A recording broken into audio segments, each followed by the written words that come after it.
Ayun, all good. Sige, so good evening everyone.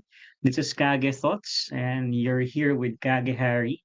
Season 2, Episode 4 ng weekday FB lives natin. Ayan. So just to give an idea real quick, no. So there's 10 episodes per season happening on weekdays. So parang 5 episodes per week. Okay. So the idea is, every month parang dalawang season yung tina-touch on natin with Kage Thoughts.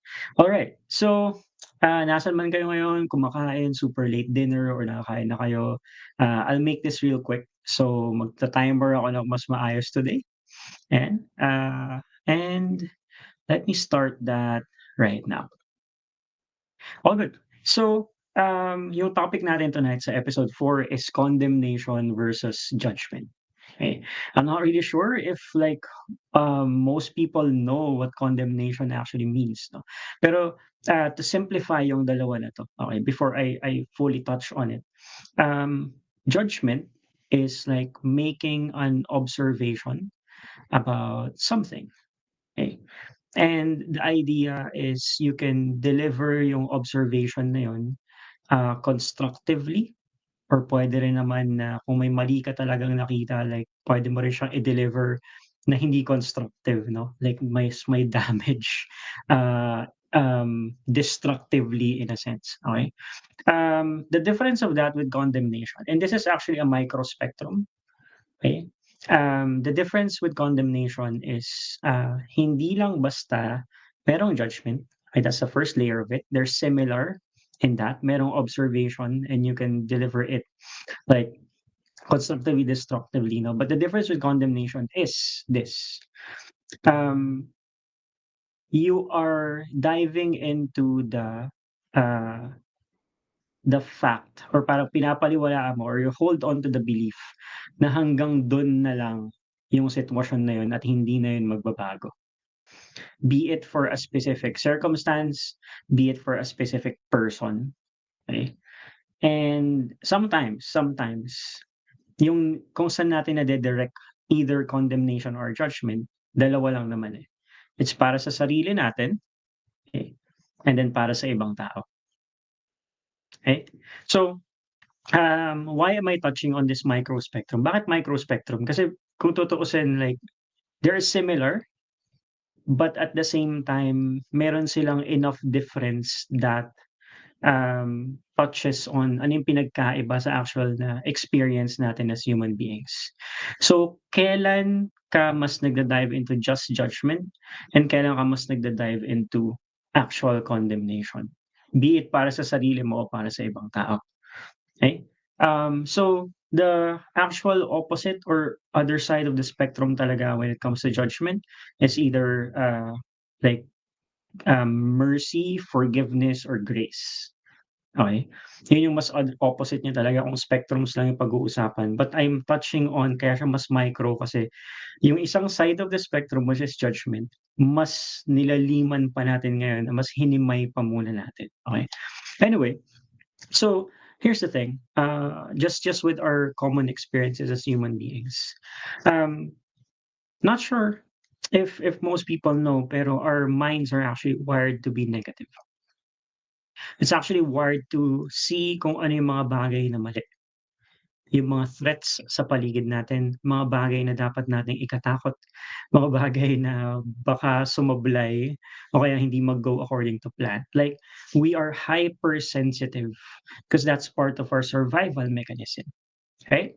So, nung mga panahon na like caveman ages pa lang, 'di ba? Like sobrang daming threats sa paligid. Like, if hindi ka maging hypersensitive sa nangyayari sa paligid mo, baka may sumulpot diyan na ahas or like, leon, 'di ba? O kaya, kung ano pa man, like other tribal people, bigla kang atakihin ng sibat and all that. So, like, just that heightened sense of protecting yourself from any threat through human evolution through the years, mas yun na dun na-wire yung isipan natin. So really, even at this day and age where yung mga common threats before, ay hindi naman na talaga as existing, kumbaga nag-iba na ng shape and form and mas marami na tayong ini-enjoy ngayon na security and freedom and like may ways din to prevent actual disasters and consequences of actions if we overstep yung boundaries ng mga actions natin. Medical field, sobrang, like nag-advance na din. So, yeah, the idea is hindi na kasing threatening yung mundo na ginagalawan natin in many ways. But our minds are wired to both spot, yun yung una, mas spot yung mga potential dangers, but at the same time, because of that wiring, we also amplify unnecessarily yung mga dangers na nasa paligid natin. Hindi natin sadya, pero kusa nating puwedeng palalain yung isang sitwasyon kahit hindi naman talaga yun yung actual na ano, na consequences or scenario with that specific situation. It happens dun sa judgment na part natin, be it sa sarili natin o sa iba. We emphasize or tend to exaggerate yung mga mali na nakikita natin. So, look at this. We are wired to 70% of the time, 70% of your thoughts on a daily basis, 7 out of 10 thoughts are negative. Okay? They're wired to be, alam mo yun, parang 'pag sinabi sa'kin ng isang person, "Hindi, think positive lang." That person may not understand that the odds are not in my favor. Na kahit sabihin niya sa'kin mag-think positive, like most of the time, I will still be thinking negative because that's how the human brain is wired up to this point. 7 out of 10 thoughts are negative. Now, yung pangalawang side is, kapag mas dun umiikot yung attention natin sa negative thoughts, eh yun yung mas maraming chances na dumaan sa isipan mo. So, mas marami yung chances na yun dumaan sa isipan mo, then mas maraming times na dun mapupunta yung attention mo. And what you focus on expands. Therefore, mas marami yung chances maisip mo yung negative thought, tapos mas malaki yung chance mag-pay attention ka dun, mas dun iikot ngayon yung feelings mo and yung reality mo, okay? But that happens on a daily basis. So, whenever we try to be happy, whenever we try to be joyful, like in the moment, whenever we try anything that's more on the positive experience of life, we just don't always realize na ginagawa natin yun despite yung inclination natin and yung natural tendency natin na yung araw-araw mas maging negative than positive. So just being like, kung may isa kang moment na masaya ka within the day, that's already worth celebrating. Kasi the odds are not in your favor para mangyari yung scenario na yun. Left to yourself, you'll basically crumble down with all the negative stuff. Okay? This is why I believe it should be our duty to spread as much positive vibes, kindness, love, and anything that our excess energy and capacity can muster so that another person's experience of life mas mahila siya towards the inspiring, mas mahila siya towards the beautiful, mas mahila siya towards yung sarili niyang, puwedeng ma-contribute to make things around us just way better experience-wise, okay? So why I wanna touch on judgment versus condemnation, um, because I see it as a big hindrance towards what we can achieve together kung pagsasama-samahin yung 3/10 na nga lang yung thoughts natin that can be positive in a day, okay? 7/10 tend to be negative. And another fact, 90% of your thoughts are repeating. Okay, so yung 90% ng thoughts mo kahapon will be mauulit lang ulit today. So in one day, you only have 10% chance to shift the way that you think, okay? So there's a lot dun sa 3/10 na positive thoughts natin, na 'pag pinagsama-sama natin, can actually be a powerful force. Kasi hindi natin kailangang solohin yung journey natin, okey?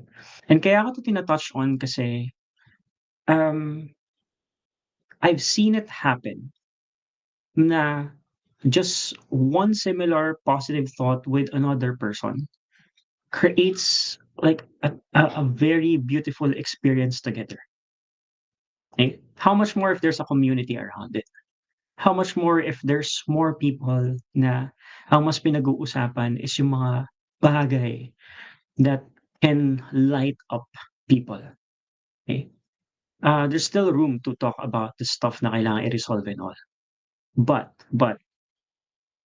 I don't think we're at a point na we are maximizing kung ano yung puwede pa nating ma-achieve with talking about the positive side of things, okay? So, whenever there's judgment, it's a natural thing to do. So 'pag sinabi mo as a person na parang, "Ako hindi ako naju-judge ng ibang tao, eh." Basically maju-judge kita as sinungaling. Um, because it's a very natural thing. Eh, however, one of the things kung bakit mas overtime, meron tayo laging puwedeng masabing negative with even the most positive thing, puwede mo siyang mahanapan ng butas, okey? It's it's rooted in how most people are treating themselves. I've seen this pattern when a person is secured, when a person truly loves himself, when a person is actually content and satisfied, that's a season of his or her life that there's less judgments both on self and on others. That's a good measuring stick na malalaman mo na mas secured ka kapag yung tendency mo to judge yourself and others. But kaya rin lumalala yung tendencies natin to judge other people kapag tayo mismo hindi satisfied and kontento and na-embrace fully yung sarili natin. Kumbaga, it's more a projection of how you are treating yourself. And then normally, nare-reflect lang siya into seeing it as threats from the people around us, okay? But here's the thing, dahil natural for us to judge, I won't be judging if you're judging, okay? However, condemnation is a very different thing. 'Cause condemnation is tinutuldukan na natin yung chance na magkaroon ng pagbabago. And that's a more crucial part to this. Yung judgment is a supernatural. Like ano lang siya, like yun na talaga, eh, normal natin yan. Di ko na i-try na baguhin pa natin siya. Though naobserbahan ko nga kapag mas secured ka, you're less judgy, right? So, like minsan ang weird na parang kunyari, you see successful people, pero kapag ang mode nila is like, ano ba, pinagtsitsismisan nila yung ibang tao, that's a sign of insecurity, right? It's successful usually by the standards of like puwedeng nauna ka in a specific industry, so dahil nauna ka in a specific industry, you have like, lots of opportunities there. Kasi for everything naman that you stick to, mas naa-amplify yung opportunities and network mo in that. Therefore, mas magiging successful ka in that over time. Pero that's not usually translated into, uh, security for self or growth in character, okey?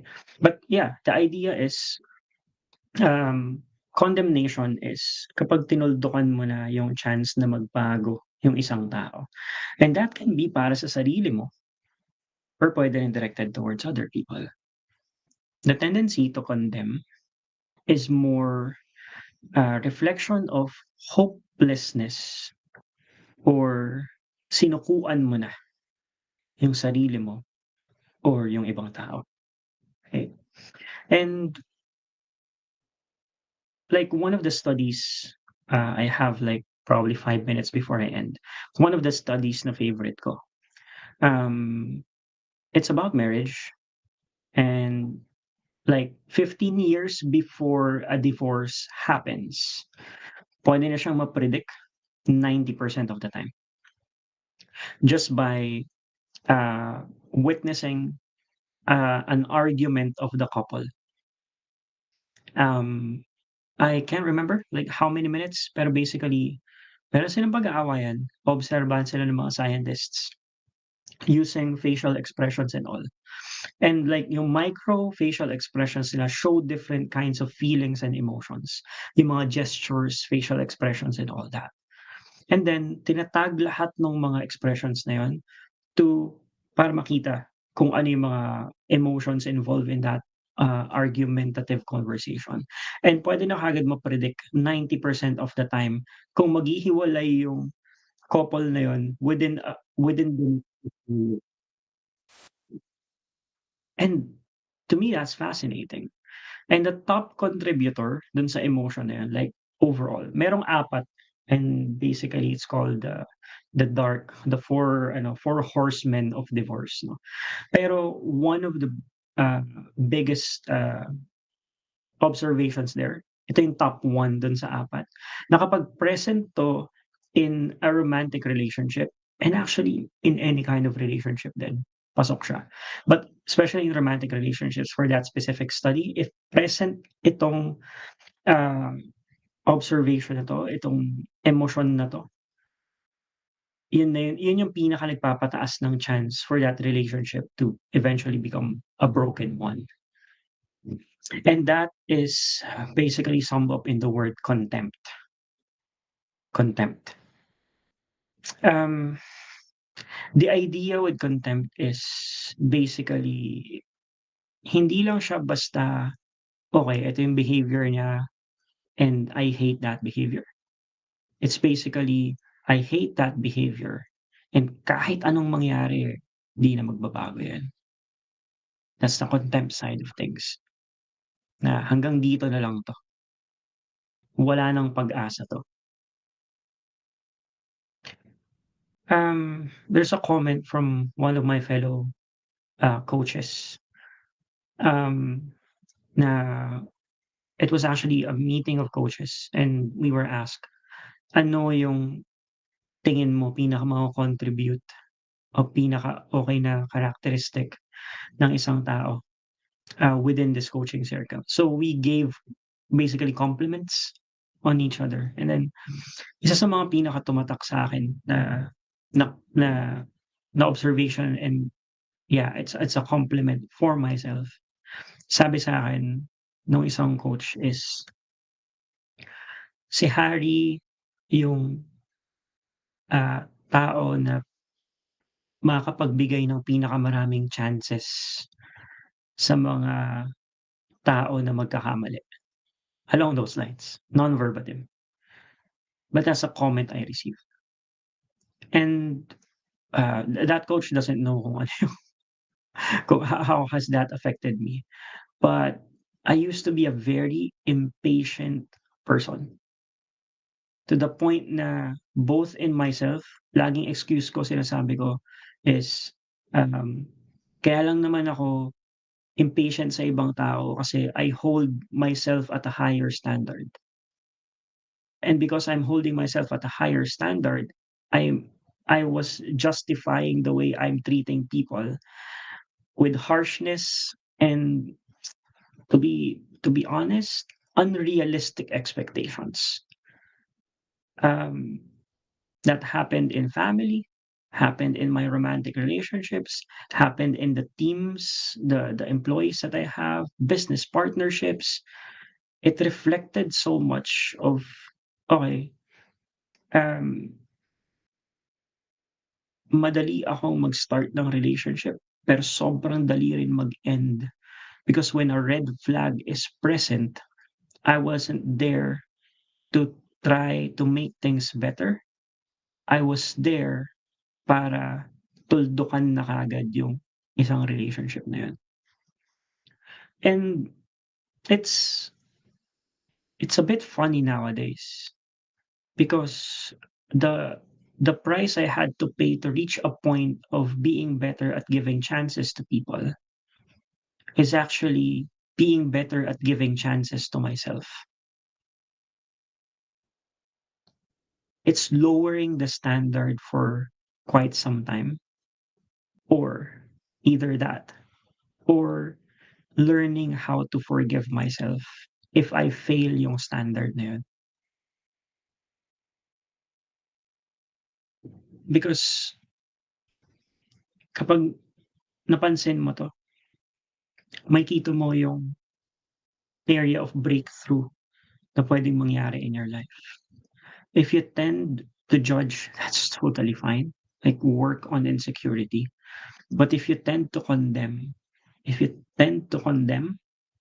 like may nagawa siyang mali and then may judgment na and then meron pang layer na hindi na 'to magbabago, wala na 'tong pag-asa, ganyan na talaga siya. That's actually reflective of internally how you actually perceive yourself as well. Um, and that's a good thing to find out paano ma-resolve, paano ma-sort out. Because if hindi mo lang nakikita what you are missing out on, if you can be kinder not only to yourself, but also to other people.